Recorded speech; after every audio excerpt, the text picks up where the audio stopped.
تو बिद्अत सय्यिआ की भी 3 किस्में हैं। नंबर 1 बिद्अत मकरूह तंज़ीही, बिद्अत मकरूह तंज़ीही। नंबर 2 बिद्अत मकरूह तहरीमी। नंबर 3 बिद्अत हराम, बिद्अत हराम।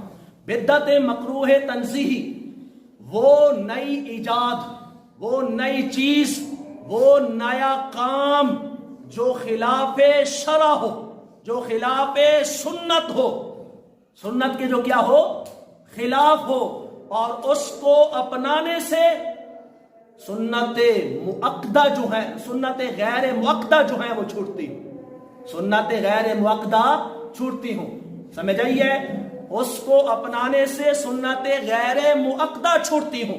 क्या मतलब कि अगर हम उसे अपनाएं तो वो सुन्नत गैर मुअक्दा के छूटने का सबब जाकर नया काम बने, नई चीज जाकर सुन्नत गैर मुअक्दा के छूटने का सबब बने। ऐसी बिद्दत को बिद्दत मकरूह तंज़ीही कहते हैं। मिसाल के तौर पर खड़े होकर खाना, खड़े होकर खाना और पीना, ये बिद्दत मकरूह तंज़ीही है। खड़े होकर खाना पीना ये बिद्दत मकरूह तंज़ीही है। इस वास्ते ये खिलाफ सुन्नत है।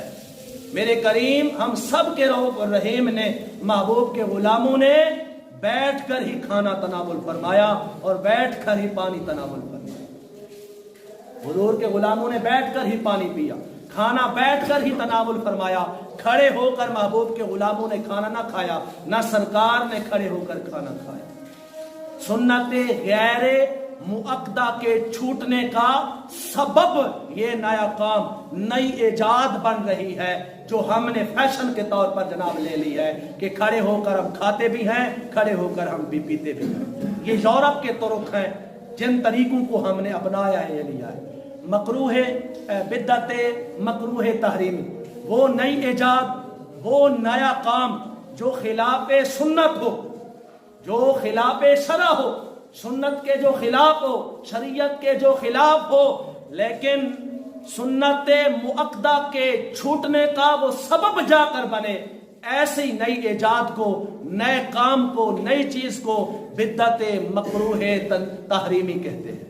मिसाल के तौर पर, मिसाल के तौर पर ये दाढ़ी मुबारक जो है, क्या है जी, दाढ़ी मुबारक, इसको शेव करवाना या फिर 1 मुठ से कम तक इस दाढ़ी को रखना, ये बिद्दत मकरूह तहरीमी है। बिद्दत मकरूह तहरीमी है। समझ आइए, मकरूह तहरीमी जो काम होता है ना, वो हराम के करीब करीब होता है। जो भी काम हो मकरूह तहरीमी वो हराम के करीब करीब होता है, और मकरूह तंज़ीही जो काम होता है वो हलाल के करीब करीब होता है। यानी हलाल तो नहीं होता, हलाल के करीब करीब होता है। मकरूह तहरीमी हराम तो नहीं होता, हराम के करीब करीब होता है।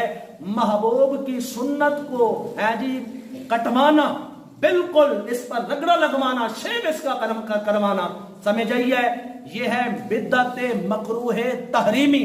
या 1 मुठ से कम जनाब दाढ़ी मुबारक का चेहरे पर रखना, ये बिद्दत मकरूह तहरीमी है।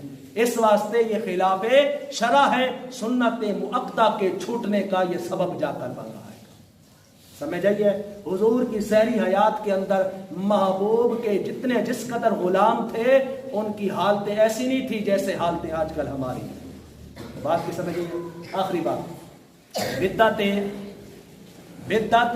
हराम, बिद्दत हराम। बिद्दत सय्यिआ की 3 किस्में थी, आखिरी किस्म बिद्दत हराम, वो नया काम, वो नई इजाद जो खिलाफे सुन्नत हो, जो खिलाफे शरा हो, लेकिन फर्ज और वाजिब को छोड़ने का जाकर सबब बने।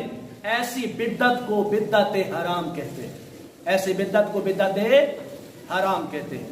समझ आइए, मिसाल के तौर पर बुजुर्गान दीन की मजार के ऊपर जाकर ढोल पीटना। क्या पीटना जी? ढोल। बुजुर्गान दीन की मजारों पर जाकर सजदे करना, ये बिद्दत हराम है। बुजुर्गों की مزاروں پر، اللہ والوں کی مزاروں پر جا کر سجدے کرنا، یا اللہ والوں کی مزاروں پر جا کر ڈھول بجانا، ڈھول پیٹنا، یہ بدعت حرام ہے، خلاف شرع ہے، خلاف سنت ہے۔ فرض اور واجب کو چھوڑنے کا یہ چیز سبب جا کر بنا۔